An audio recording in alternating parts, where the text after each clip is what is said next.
सीधा रुख करेंगे। रविशंकर प्रसाद इस समय प्रेस वार्ता को संबोधित कर रहे हैं। एक दबाव की राजनीति हो रही है क्या? या तो आप कोर्ट में विश्वास करिए या सड़क पर विश्वास करिए। जब कल सुप्रीम कोर्ट में सुनवाई होने वाली है तो आज ये कौन सा दबाव बनाया जा रहा है? क्या लोग चाहते हैं कि वोटर लिस्ट में वो लोग रहें जिनको नहीं रहना चाहिए, जो घुसपैठिए हैं या जो बाकी हैं? ये सच्चाई नहीं है क्या कि बहुत बार चाहे वो रोहिंग्या हो कोई और हो, वो गलत तरीके से वोटर लिस्ट में अपना नाम घुसवा लेते हैं? तो अगर ईमानदारी से काम हो रहा है तो परेशानी क्या है आपको? संकेत यही है कि जो भी गलत तरीके से वोटर बन गया उसके कंधों पर ये अपनी सियासत करना चाहते हैं। सीधी बात यह है कि इनको लगता है कि हम जीत नहीं पाएंगे बिहार के चुनाव में, जैसे बाकी जगह हारे, क्या हरियाणा, क्या महाराष्ट्र, क्या दिल्ली, उसके बड़े देश।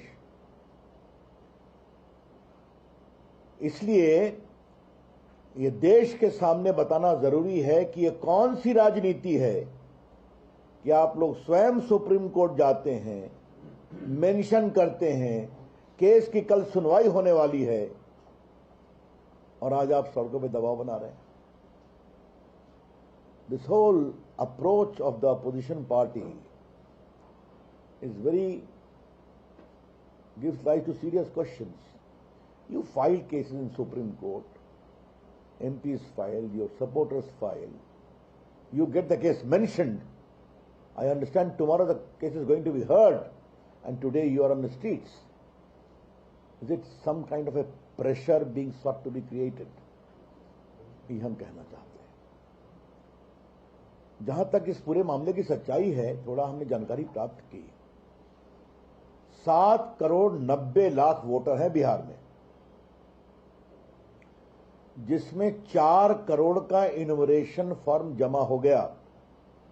मैं रिपीट कर रहा हूं, 7 करोड़ 90 लाख वोटर हैं जिसमें 4 करोड़ मतदाताओं ने इन्यूमरेशन फॉर्म भरकर जमा कर दिया।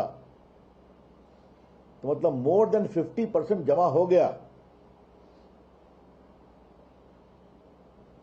और अभी 16 दिन बाकी हैं। जो काम चल रहा है इसमें भी 16 दिन बाकी है। तो ये इसका प्रोग्रेस और ये इसका पेस है।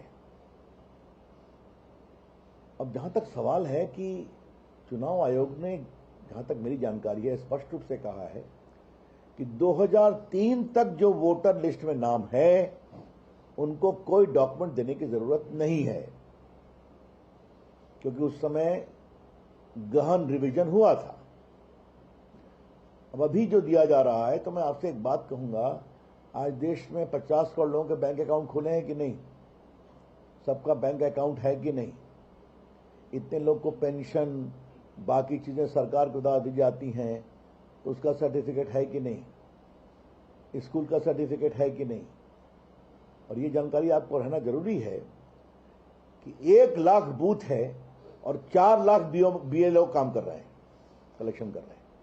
मैं रिपीट करूंगा, 1 लाख बूथ हैं बिहार में और 4 लाख बीएलओ ये पूरे आवेदन पत्र को ले रहे हैं। और इसके बाद भी ये जब काम पूरा हो जाएगा, उसके बाद ड्राफ्ट इलेक्टोरल पब्लिश होगा, उसमें सुधार किया जाएगा। आपको आपत्ति है तो सुनवाई की जाएगी। अगर आपको आदेश से खुश नहीं है रिटर्निंग ऑफिसर के, तो आप कलेक्टर के यहाँ अपील कर सकते हैं। वहां भी आप खुश नहीं हैं तो ऊपर में मुख्य निर्वाची अधिकारी जो बिहार के हैं, वहां अपील कर सकते हैं। तो ये पूरी प्रक्रिया बार बार पब्लिकली आई है। लेकिन मेरा फिर कहना है, आप चाहते क्या है? एक तरफ आप कहते हैं कि चुनाव आयोग ठीक काम नहीं कर रहा है, वोटर लिस्ट ठीक नहीं है, कभी आप ईवीएम मशीन पर सवाल उठाते हैं। आज जब एक सघन पुनरीक्षण हो रहा है जिसमें 50% से अधिक लोगों ने अपनी इच्छा से फॉर्म भर दिया, तो आप आपत्ति कर रहे हैं।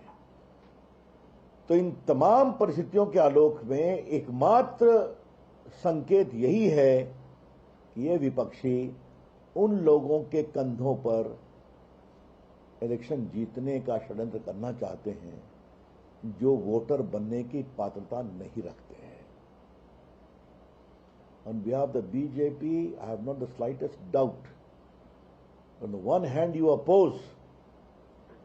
On the one hand, you say electoral law must need to be revised. On the one hand, you keep on cursing the election commission. You are not taking adequate steps to improve the system. And today, when the revision is going on, 4 crore plus forms have been submitted of voters out of 7.90 crores. That means more than 50%. And still 16 days are left. You are getting a hue and cry. You want to win on the shoulders of those who are not eligible to vote. मैं opposition पार्टियों से एक बहुत सीधा सवाल पूछना चाहता हूं। वोट देने का अधिकार उन्हीं को है ना जो भारतीय नागरिक हैं। क्या आप चाहते हैं कि वोट उनके द्वारा दी जाए जिन्होंने भारत की नागरिकता को गलत तरीके से दिखाने की कोशिश की है? साफ साफ बताएं ये लोग, क्या मतलब है इसका? जिस तरह से खड़े हो जाते हैं वोट बैंक के लिए सबों के पक्ष में, तो यही कर रहे हैं क्या? तो अगर ये कर रहे हैं तो जनता विरोध करेगी, हम भी विरोध करेंगे। ये देश कभी नहीं चाहेगा कि जो लोग वोटिंग की पात्रता नहीं रखते हैं, जो भारत के नागरिक नहीं हैं, वो भारत की राजनीति को प्रभावित करें। क्या ये सच्चाई नहीं है कि कई सीमांत जिलों में वोटर्स की संख्या में अचानक इजाफा हुआ है? मैं कोई नाम नहीं बताऊंगा, लेकिन मेरे बिहार के क्षेत्रों में पिछले चुनाव में, इस चुनाव में एकाएक कुछ विधानसभा में वोटर्स की संख्या 50% बढ़ गई, जबकि बाकी जगह 15 से 22% बढ़ी है। क्यों? तो कई सवाल हैं।